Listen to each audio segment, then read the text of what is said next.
한번 따라해 보겠습니다. 증언하기 위해 담대하라. 다 같이 해보겠습니다. 시작. 증언하기 위해 담대하라. 자, 바울은 천부장이 소집한 사내들인 공유에서 신문을 당할 때 자신이 뼛속부터 대대로 바리새파였다는 것과 부활에 대한 이야기를 하므로 그 자리에 있었던 사두개파와 바리새파 사이에 이 진영 논리에 불을 붙였습니다. 그들이 서로 격렬한 몸싸움까지 하게 되자 이제 천부장이 찢겨져 죽을 것 같은 바울을 군사들에게 시켜서 로마군의 요새로 옮겼습니다. 그리고 바울은 차디찬 감방 속에 갇혀 있었지만 그러나 중요한 것은 바울은 혼자가 아니었다는 것입니다. 주님께서, 누가요? 주님께서 바울에게 예루살렘에서 주님을 증언한 것과 같이 로마에서도 증언할 것이다 하시며 그 곁에 서서 말씀하셨다라는 것을 우리 지난번에 살펴보았습니다. 근데 여기서 중요한, 절대로 놓쳐서는 안 되는 한 가지가 있습니다. 그것은 주님께서 바울에게 가장 먼저 하신 말씀입니다. 주께서 바울 곁에 서서 이르시되 담대하라, 담대하라. 헬라어 동사 다르세오에서 나오는 말인데요, 우리가 아는 것처럼 용기를 가지라, 용기를 가지라 하는 말입니다. 여러분, 전지전능하신 우리 주님과 함께 하기 위해서 정말 주님의 사명, 주님의 뜻, 주님의 기뻐하심, 어쨌든 전지전능하신 우리 주님과 함께 하기 위해서 무엇보다 먼저 필요한 것이 있는데 그것이 바로 담대한 믿음의 용기라는 거예요. 뭐가 필요하다고요? 담대한 믿음의 용기. 다시 한번, 뭐가 필요하다고요? 담대한 믿음의 용기. 저도 남미에서 겪었던 간증 여러 번 했잖아요. 사실 남미에서 사역하는 선교사님들 가운데 참 사역이 안 되고 힘들고 어려웠던 선교사님들이 계셨는데, 조영규 목사님이 오시기 전에 최자실 목사님이 참 오래전부터 남미를 오셨어요. 그래서 최자실 목사님 뜨거운 기도의 영성, 이런 불을 붙이고 가신 역할을 했습니다. 70년대 초부터 70년대 말, 이때 초 중반 이렇게 오셨으니 그때는 진짜 한국에서 누구도 잘 오지 않을 때인데 최예수 목사님 오셔서 그러면서 선교사들이 일어나는데, 선교사들이 쉽지 않죠. 힘들어하는 선교사님들 가운데 최예수 목사님이 기도하면서요, 만나는 거의 순복음의 선교사님들의 이름을 용기로 바꿨다고 그랬잖아요. 진짜입니다. 다 용기로 바뀌었어요. 사역지에 가보고 왜 사역을 잘할 수 있는데 이거밖에 안 되냐, 그러면서 배를 톡 치면서 3일 금식, 이것과 더불어 이름 바꾸세요. 그래갖고 최용기, 김용기, 박용기, 전부 다 용기. 근데요, 저는 증인이잖아요. 진짜로 부흥이 일어나는 거예요. 진짜로 하나님의 역사가 일어나는 거예요. 안 되는 일을 되게 하고 가능케 하는 하나님의 역사. 그게 뭐냐? 하나님은 이전부터 함께 하셨는데 진짜 중요한 게 뭐가 있어야 돼요? 용기가 있었어야 됐어요. 근데 실제로 여러분, 안 되는 걸 되게 하려니까 이게 하나님이 함께 하시는데도 불구하고 경험도 없고 두렵고 용기가 없었잖아요. 그래서 늘 주저하고 머뭇거리고 있었는데 이름을 용기로 딱 바꾸고 난 다음부터 진짜 용기 있게 저지르니까 정말 하나님이 함께 하시는 역사와 기적이 나타나더라는 것입니다. 용기가 여러분의 사업에서, 여러분의 가정에서, 여러분의 인생에서 정말 여러분이 전지전능하신 길과 진리와 생명이신 그 주님과 함께 하기를 원한다면, 정말 여러분의 남은 인생이 주님과 함께 하기를 원한다면 반드시 먼저 있어야 되는 게 뭐예요? 담대한 믿음의 용기예요. 담대한 믿음의 용기. 근데 보십시오. 잘 한번 생각해 보세요. 지금 세상의 정사와 권세는 누가 잡고 있어요? 원수마귀가 정사와 권세를 잡고 있기 때문에 세상을 가만히 보면 죄 짓는 일에는 정말 엄청난 용기들을 보여주고 있습니다. 영화나 드라마에서 나오는 그 범죄자들의 무시무시한 모습들, 정말 잔인한 용기, 죄 짓는 용기, 나쁜 용기, 그런 것뿐만이 아니라 우리는 경험할 수 없지만 흔히들 경험해 보았거나 주변에서 알 수 있는 사람들이 다음 날이면 후회할 걸 뻔히 아는데도 불구하고 술 마시고 나면 한국 같으면 1차, 2차, 3차 막 하고요. 그리고 애들한테 과자 한 봉지 안 사다 주면서 술만 먹고 나면 내가 낼게 막 이러면서요, 용기 있게 막 그냥 지갑 열어가지고 실제로 돈 내고, 그리고 다음날 막 가슴을 치고, 그리고 또 그러고 그런 거 말이죠. 또 거짓말을 하거나 나쁜 짓을 할 때 보면 아이든지 어른이든지 어쩜 이렇게 용기 있게 할 수 있는지, 어디서 이런 용기가 나오는지, 정말 겁도 없이 거짓말을 하고 겁도 없이 나쁜 짓을 하는 것, 그런 것들 우리 경험할 수도 있고 볼 수 있지 않습니까? 특별히 하나님을 대적하는 일에는요, 사람들이 진짜 용기가 있어요. 겁이 없이 말하고 겁이 없이 행동해요. 저거 분명히 하나님 앞에 정말 엄청난 심판과 저주를 받을 터인데 그런 것에 대한 겁이 없는 거예요. 말하는 걸 보면 막 제 쪽에서 심장이 쫄릴 정도로, 막 정말 소름이 끼칠 정도로 어떻게 저렇게 겁 없이 말할까? 저거 다 받을 텐데 너무너무 겁이 없어요. 용기 있단 말이죠. 그런데 희한하게도 하나님을 따르는 일에는 사람들이 어쩜 그렇게 용기가 없는지 몰라요. 믿는 자라고 하면서도 하나님을 순종하는 일에는 이리 재고 저리 재고, 돌다리를 10번 두드리는 게 아니라 20번, 100번 두드리고, 그러니까 안 가려고 작정을 한 거죠. 순종 안 하려고. 정말 용기가 없어요. 이상하게 복음 전하는 일을 하라고 그러면 그게 사실 말도 잘하고 대인관계도 좋고 리더십도 있고, 그런데도 희한하게 그 사람 만나 복음 좀 전해보라고 그러면 그냥 결국 쭈뼛쭈뼛 하다가 머리털만 쏟았다가 그냥 부들부들 떨다가 심장만 쿵쾅거리다가 말 한마디 못하고 돌아오는 사람들이 얼마나 많은지 몰라요. 평소에는 그렇게 화도 잘 내고 그렇게 의기양양하는 사람이 정말 주의 이름을 위하여 주의 영광을 위해 나서보라고 그러면 그럼 이 핑계 저 핑계 대고 앞장서지 못하고 늘 뒤로 숨고 빠지고 정말 용기 없어요. 우리 겪었잖아요. 이 코로나 시대를 겪으면서 세상 일은 다 합니다. 다 해요. 네? 제가 깜짝 놀라는 거는 정말 비행기 타보면 꽉꽉 차고요. 국내선 타보세요. 식당 가보세요. 식당에 가면 꽉꽉 차고요. 그런데 희한하게도 온갖 일, 한국 같으면 버스, 지하철 그냥 다 그냥 옛날하고 다를 바 없어요. 막 비비고 문대고. 그런데 교회만 가라고 그러면 코로나 때문에 못 간다고 그러면, 어찌된 일인지 그 많은 버스는 타고 많은 지하철은 타고 그렇게 많은 일인데 다 하면서 온갖 데를 다 가면서 어째 교회만 오라고 그러면 코로나 때문에, 아니 무슨 코로나가 교회만 찾아옵니까? 왜 이렇게 겁을 내고 벌벌 떠는지, 교회에서 한다 그러면 당장에 코로나 걸리는 일처럼 부들부들 떨고 앉아있고 왜 이러는지. 제가 사실 이번 주간에도 여러 목사님들을 좀 만나는데요, 기도회도 하고 또 여러 일 때문에 목사님들 만났는데 그냥 얘기하다가 제가 제 아내 이제 물어보고 그래서 제 아내 지금 단기 선교 갔다 그랬더니 눈이 동그래져갖고, 단기 선교 우리 교회는 26명 지금 가 있다 그랬더니 아니 이때 단기 선교 가냐고 그러더라고요. 그래서 이때 안 가면 언제 가냐고. 이 필요한 때에 가서 단기 선교하고 선교하는 게 믿음의 증거고 하나님이 기뻐하는 일이지, 그게 무슨 놀랄 일이라고. 우리는 지금 앉아서 같이 밥 먹고 얘기하고 있지 않냐고. 우리는 같이 앉아서 이렇게 따닥따닥 목사님들이 다 붙어 앉아서 회의하고 막 침 튀고 기도하면서, 그러면서 단기 선교 가는 거는 왜 안 된다고 생각하냐고. 제가 좀 뭐라고 그랬어요. 여러분, 하나님 문제보다 믿으시죠? 하나님이 대적보다, 하나님이 질병보다. 여러분, 우리 지금 죽으면 어디 가요? 소원이에요, 아니에요?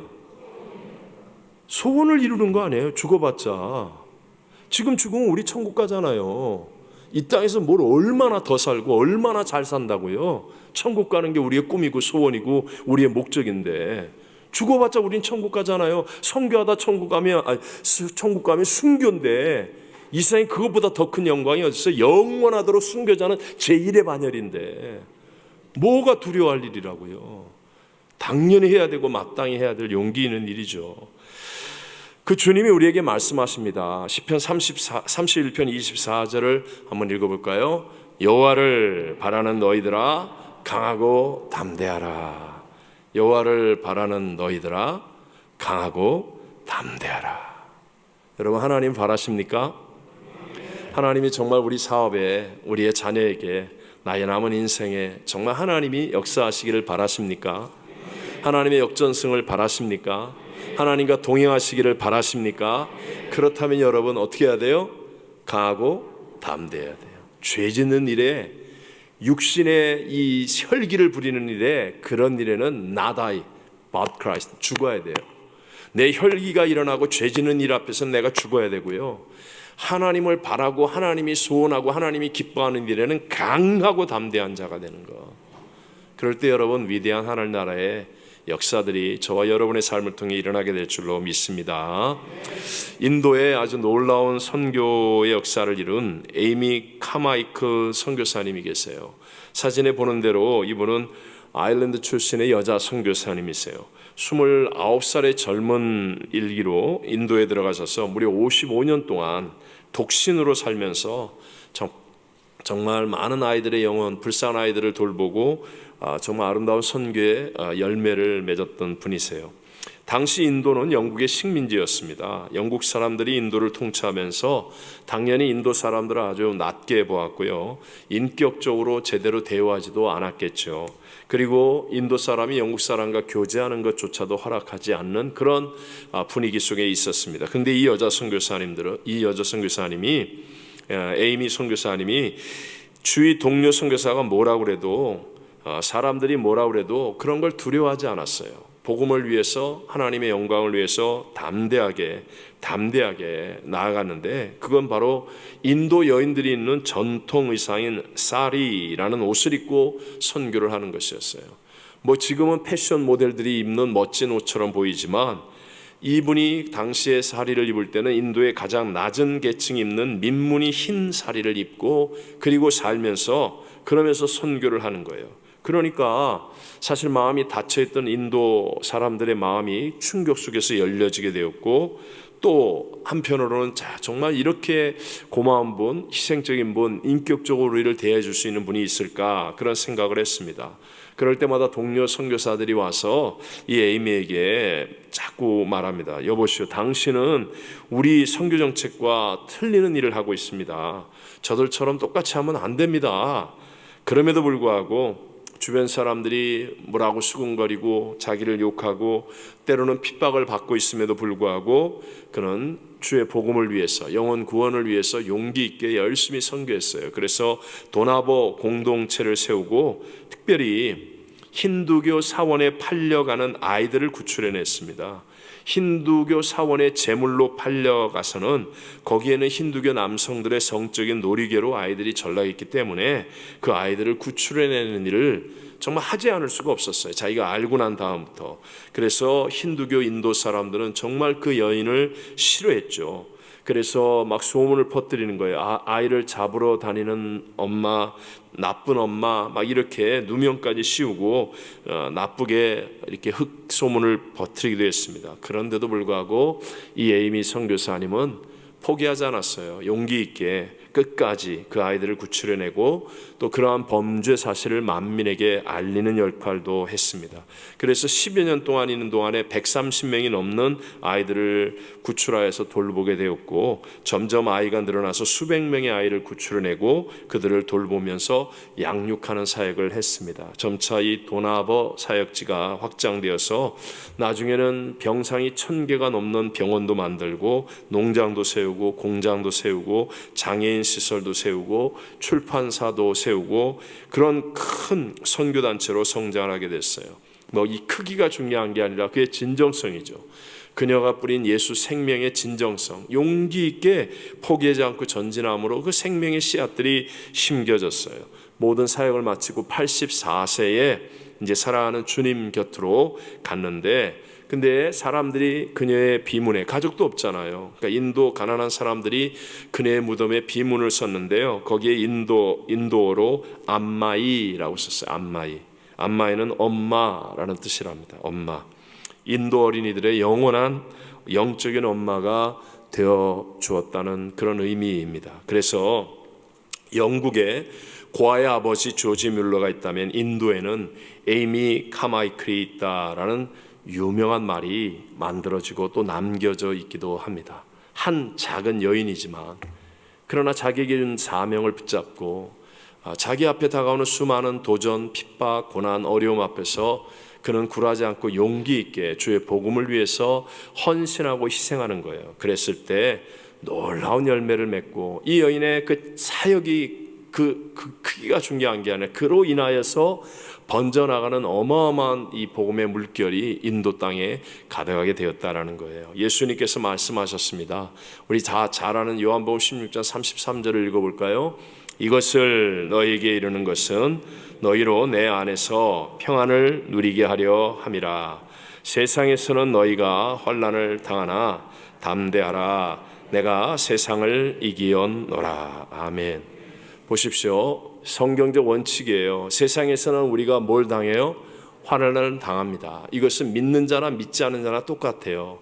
믿어도 질병이 찾아오고 예측하지 못한 사고가 생기고, 믿어도 사업에 어려움이 다가오고 국가적인 불경기에 휘청거리고, 믿어도 코로나 팬데믹 앞에 무릎을 꿇고 그 속에 갇히게 되어지고, 믿어도 우리에게는 여러 가지 동일한 문제들이 생깁니다. 그러나 우리에게 말씀하는 거예요. 주님이 우리와 함께 하실 수 있도록 너희가 담대하라는 거예요. 우리가 담대하면 그 어떤 문제보다, 대적보다, 질병보다, 사망보다, 불경기보다 크신 주님이 함께하여 주심으로 말미암아 주님 안에서 그 어떤 것도 합력하여 선이 되어지고 역전승이 만들어지는 일들이 일어나게 될 줄로 믿습니다. 이게 신앙의 핵심이에요. 환난을 안 당하는 게 아니에요. 그러니까 여러분 제발 상황을 바꾸기 위해서 기도하지 마세요. 내 안에 주님이 함께하도록 기도하세요. 네? 조금 더 좋은 집, 조금 더 좋은 환경, 조금 더 맛있는 음식, 조금 더 뭐 좋은 거, 자꾸 내 상황, 조금 더 편한 거, 내 상황을 바꾸려고 하지 말고, 여러분 조금 더 좋아지잖아요. 그거 며칠 못 가요. 며칠 못 가고 또 똑같이 어려워져요. 똑같이 대적이 일어나요.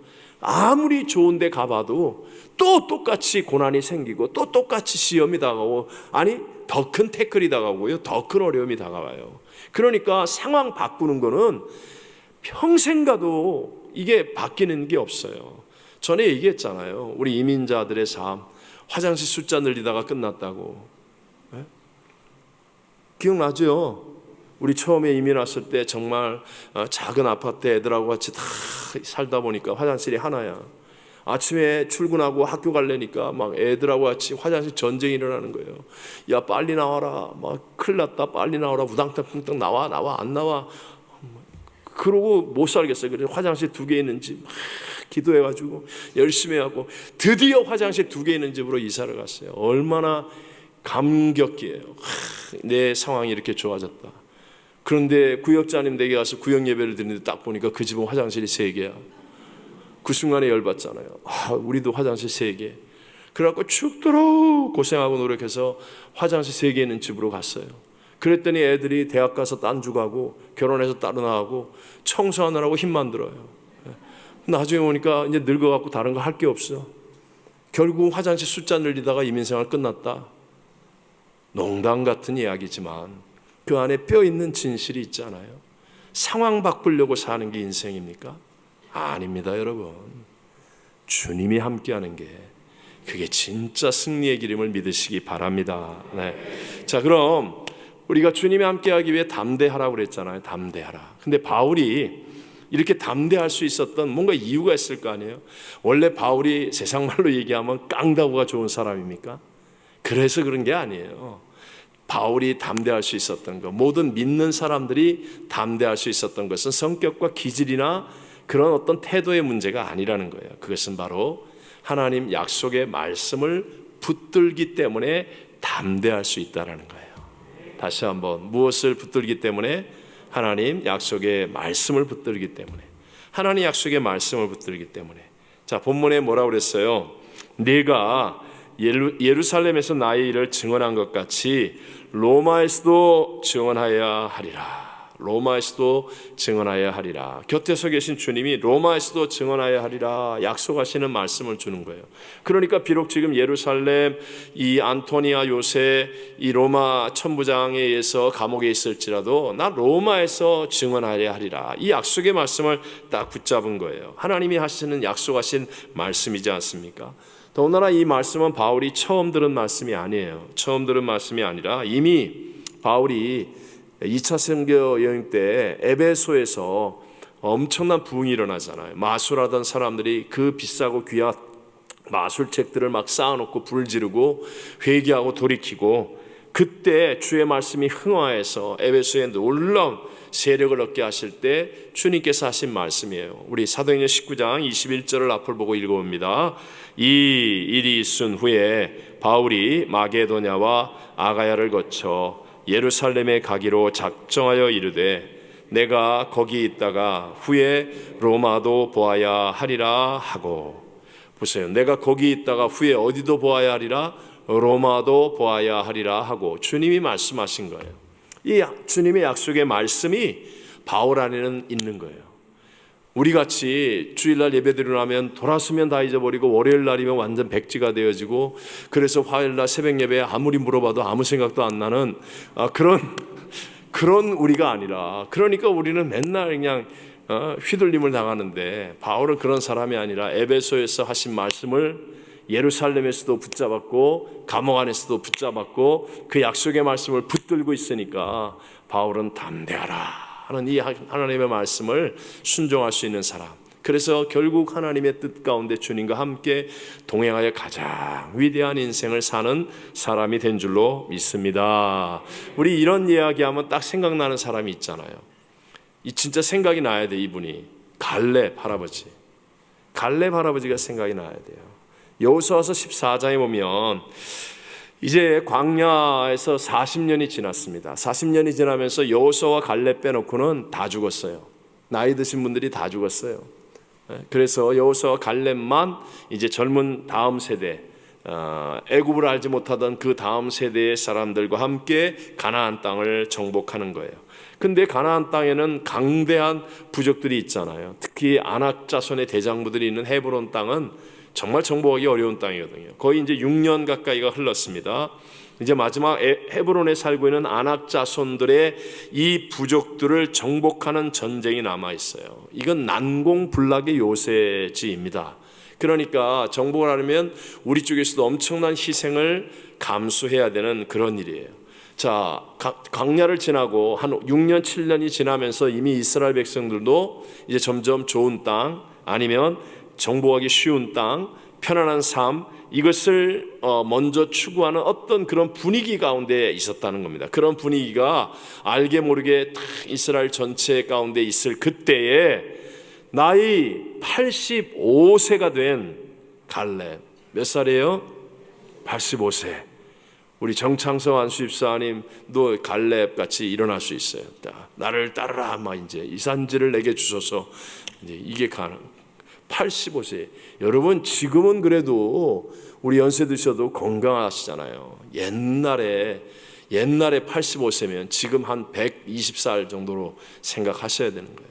근데 85세의 갈렙이 딱 이스라엘 민족 앞에 나서서 이 산지를 내게 주소서. 다들 힘듭니다. 지쳤습니다. 우리가 어떤 손해를 볼지 모릅니다. 그러면서 나 눈치 보고 뒤로 빠지는데 이 산지를 내게 주소서. 우리 갈렙의 고백 한 구절만 보겠습니다. 여호수아 14장 12절 다 같이. 그날에 여호와께서 말씀하신 이 산지를 지금 내게 주소서. 당신도 그날에 들으셨거니와 그곳에는 아낙 사람이 있고 그 성읍들은 크고 견고할지라도 여호와께서 나와 함께 하시면 내가 여호와께서 말씀하신 대로 그들을 쫓아내리이다 하니. 아멘. 갈렙을 이렇게 용기 있게 만든 이유, 담대하게 만든 이유가 뭐예요? 여호와가 약속한 말씀을 붙들고 있잖아요. 여호와가 그날에 말씀하셨잖아요. 이 땅을 우리에게 주겠다고, 우리에게 정복하게 하겠다고. 나는 그 말씀을 붙들고 있기 때문에 이 산지를 내게 주소서. 내가 말씀대로 하나님의 뜻이 이루어지는 것을 증명하오리다. 그러니까 나이가 무슨 상관이 있습니까? 나이가 20대 30대라도 말씀이 없는 사람은 두려워 꽁무니를 세우고 도망치는 인생이 되는 거고, 나이가 80, 100세가 되어도 말씀을 붙잡으면 담대하게 나아가 주님과 함께 위대한 승리를 세상 가운데 증거하는 사람이 되는 것이고, 나이는 숫자에 불과합니다.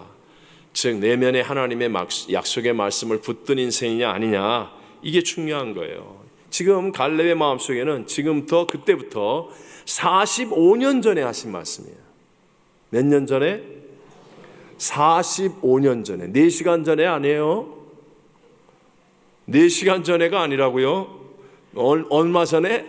45년 전에 하신 여호와의 말씀을 갈렙은 가슴에 붙들고 있는 거예요. 이 말씀을 붙들고 있는 거예요. 그러니까 자신의 나이, 자신의 약함 상관없다는 거예요. 여호와께서 말씀하신 대로 그들을 쫓아내리이다. 네?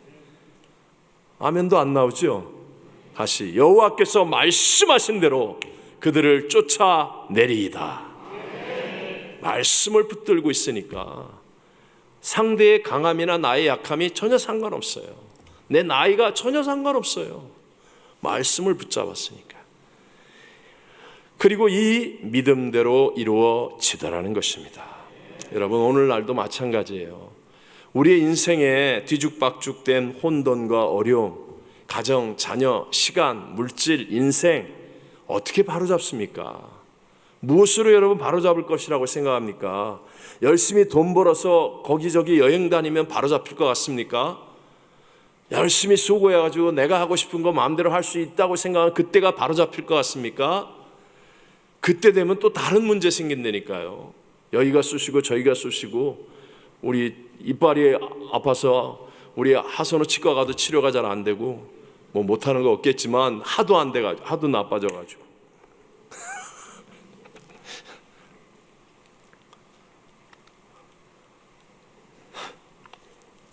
우리 인생의 혼돈, 우리 인생의 이 잘못된 것들, 여러분 이것을 바로잡을 수 있는, 그래서 우리의 인생이 후회함이 없이 결국 승리하는 결말을 만들 수 있는 비결은 하나님의 약속의 말씀에 내 인생을 거는 겁니다. 여러분 이것밖에 없어요.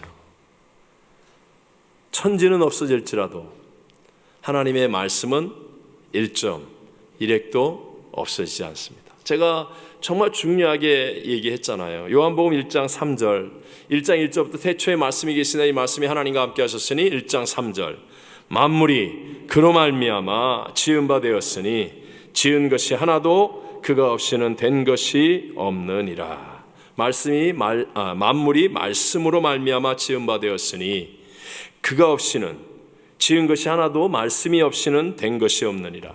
만물과 말씀 어느 게 먼저라고요? 말씀이 먼저라니까요. 말씀대로 된다니까요. 제발 여러분 믿으세요. 말씀대로 되게 돼 있다니까요. 히브리서 11장 3절에 뭐라고 그래요? 믿음으로 모든 세계가 하나님의 말씀으로 지어진 줄을 우리가 아나니. 만물보다 뭐가 먼저예요? 말씀이 먼저라니까요. 보이는 것은 나타난 것으로 말미암아 된 것이 아니니라. 말씀대로 되게 돼 있다니까. 그러니까 여러분, 내가 내 인생을 만들려고 몸부림치면 될 것 같고 될 것 같고 될 것 같은데 안 돼요. 안 돼. 근데 내 인생을 하나님의 약속의 말씀에 딱 걸어요. 말씀을 붙잡아요. 그러면요, 나는 안 될 것 같고 부족하고 연약하고 정말 아무것도 없는데, 그런데 말씀대로 내 인생이 후회함이 없는 멋진 인생의 결말로 가게 될 줄로 믿습니다. 이게 성경이 말하는 모든 내용이에요. 성경에 있는 모든 위대한 인물들은 말씀을 붙잡은 사람이지 그들이 위대한 사람이 아니니까. 다 그놈이 그놈이다. 다 그놈이 그놈이다. 다 그놈이 그놈이다. 다 실수하고 넘어지고 죄짓고, 그런데도 불구하고 말씀을 붙들었더니 그 말씀대로 그의 인생이 되는 거예요. 이게 정리가 되는 거예요. 왜 인생에 정리가 안 됩니까? 예? 쉽게 말하면 양다리기 때문에 그래요. 양다리기 때문에. 교회 와서는 말씀을 듣고 아멘 하면서 교회 문만 나가고 세상에 나가면 또 세상의 원칙대로 사는 거예요. 그러니까 정리가 안 되는 거예요. 될 듯 될 듯 될 듯 될 듯. 그러면서 뒤죽박죽. 그러면서 한다는 말이 아우 신앙생활 하니까 머리가 아파, 뭐 교회 일을 하니까 뭐 힘들어, 이런 말도 안 되는 엉터리 같은 소리를 하고 앉아있고, 자기 살라고 지금 말씀을 주고 살라고 하나님이 그 일을 붙잡고 너를 이끌어내기시다고 하시는데 어느 걸 정리해야 되고 어느 걸 붙들어야 하는지를 모르는 거예요. 지혜가 뭐예요? 지혜는 영원한 거를 붙잡는 거예요. 아니 왜 금 삽니까? 왜 금을 사요? 금을 안 사서 모르죠? 왜 그럼 사람들이 왜 금 사요? 안 변하니까 무슨 난리가 일어나도 이거는 가치가 안 변할 거라고 믿으니까 그래서 금 사는 거 아니에요. 안 변하는 것에다가 그걸 투자하는 게 지혜 아닙니까? 바보도 알잖아요. 진짜 안 변하는 게 뭐예요? 천지는 없어질지라도 하나님의 말씀은 1.1획도 안 변한다니까요. 여러분 믿으세요?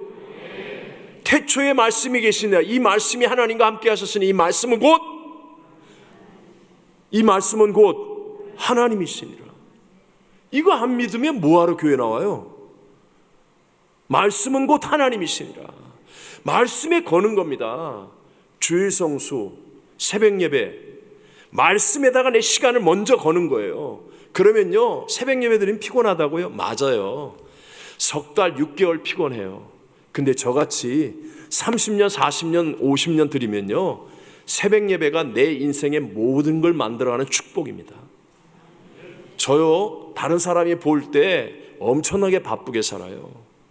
진짜로 분초로 살아요. 그래도요 하나도 안 바빠요. 새벽 예배 딱 드리고 기도하고 시간을 말씀에 거는 거예요. 내 시간을 말씀에 거는 거예요 먼저. 그러고 나면 안 바빠요. 바쁘지만 하나님이 기가 막히게 회복의 시간을 주시고 하여튼 뭐 기가 막히게 하나님이 합력하여 선이 되게 하세요.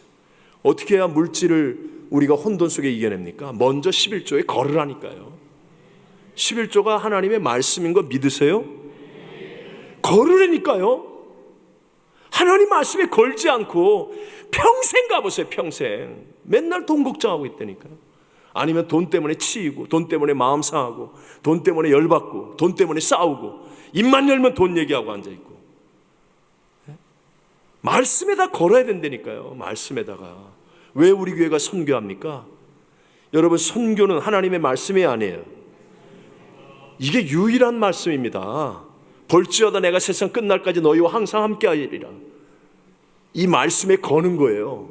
그럼 우리 교회 똑같은 교회예요. 똑같은 성도예요. 똑같은 이 LA에서 똑같은 어려움 속에서 똑같은 팬데믹이 있어요. 하지만 말씀에 걸잖아요. 그럼 우리 교회 안에는 주님이 함께 하실 줄로 믿습니다. 이게 달라지는 거예요. 이 안에서 인물이 나오고 역사가 일어나고 기적이 일어나고요.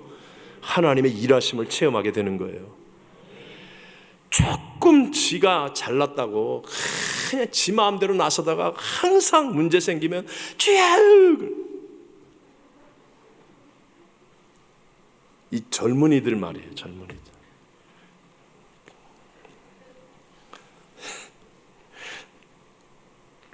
한 번만 여쭤보겠습니다. 여러분 혹시 젊었을 때부터 지금까지 여러분의 인생을 걸고 있는 말씀이 있습니까? 혹시 여러분이 예수 믿고 은혜를 받았다고 한다면 그 은혜 받은 그때부터 여러분의 인생을 걸고 있는 말씀이 있습니까? 여러분 정말 예수 믿은 지 5년, 10년이 됐다면 그 사이에 여러분의 인생을 걸고 있는 그런 말씀이 있습니까? 여러분이 지난 주일 예배를 진실로 하나님을 생각하며 예배를 드렸다면 여러분은 그 주일 예배의 말씀에 여러분의 삶을 걸어 보신 적이 있습니까? 여기서 차이가 나는 거예요. 여러분 제가 다른 뜻으로 얘기하는 건 아닙니다. 예를 들어 내일 토요일 날도 우리 선교팀들이 와요. 그래서 저하고 식사하자고 그래도 토요일 날은 제가 밖에서 안 합니다. 제가 폼 잡으려고요? 설교 준비 못해서요? 아니에요. 저 그렇게 게으르고 미련한 목사 아니에요. 일주일 동안 준비해요. 그런데도요, 이 하나님의 말씀을 전하는 두려움이 여러분이 상상하지 못할 만큼 큽니다. 아무것도 못합니다. 아무것도. 저 집에 들어가 본 적도 없고요. 제가 요새는 1, 2, 3부 예배를 다 못 드리기 때문에 1시간, 2시간 잠을 자지, 옛날에는 토요일 밤에 잠을 자본 적이 없어요. 이게 거룩한 두려움이에요. 여러분, 주일날 우리에게 주신 하나님의 말씀이 그렇게 쉽게 간단하게 임하는 것 같습니까? 대표기도 해보시는 분들은 알잖아요. 2분 30초 3분 대표기도해도 일주일 내내 부담이 되잖아요. 하나님의 말씀이라는 건 상상을 초월하는 약속과 능력이 있습니다. 태도에 달려 있습니다. 말씀에 목숨을 걸어보십시오. 반드시 하나님의 역사는 일어납니다.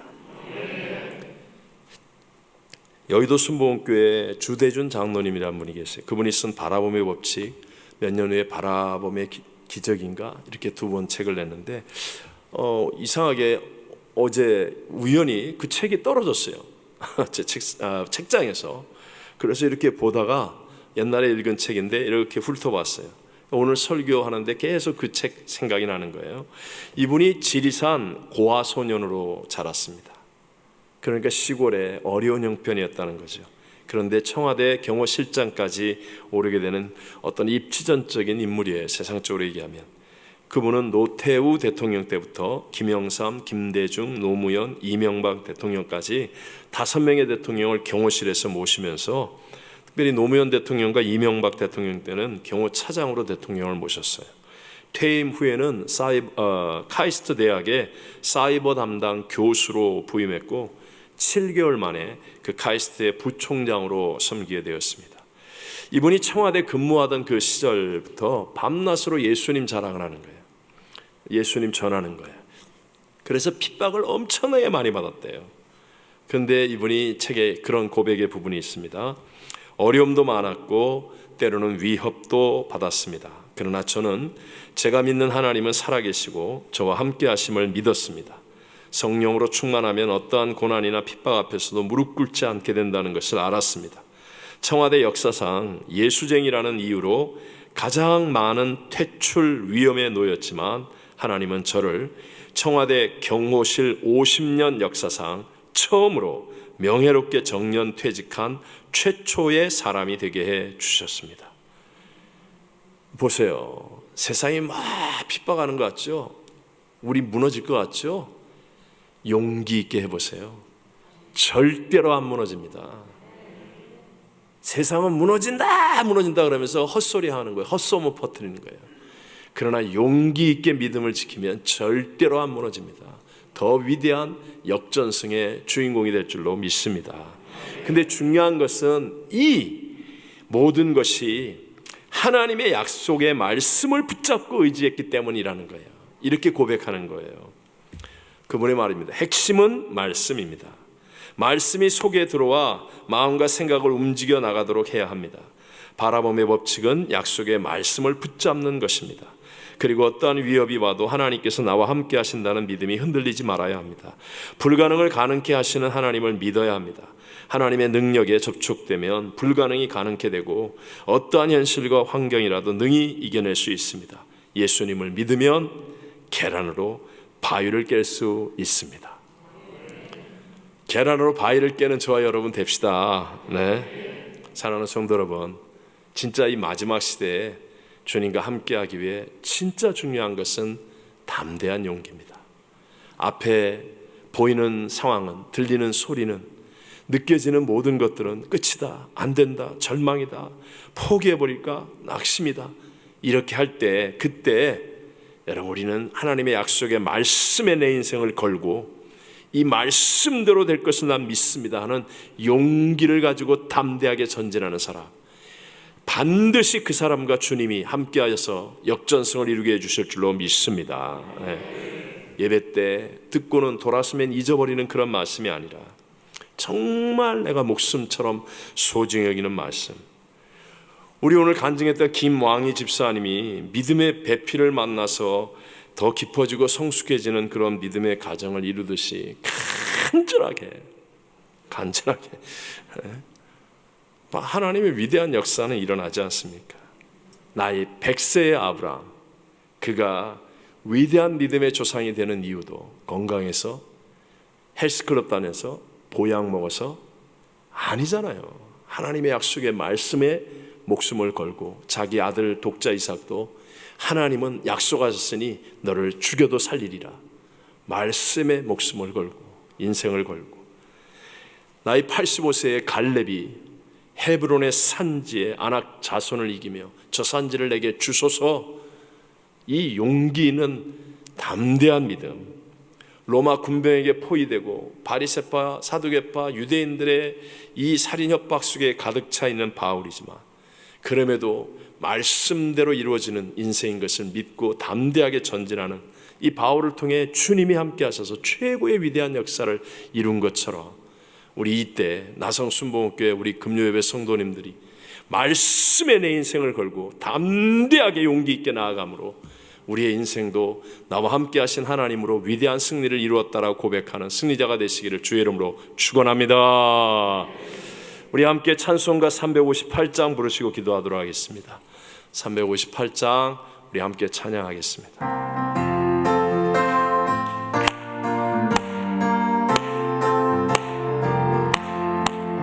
주의 진리 위에 십자가 군기 하늘 높이 들고서 주의 군사 되어 용맹스럽게 찬송하며 나가세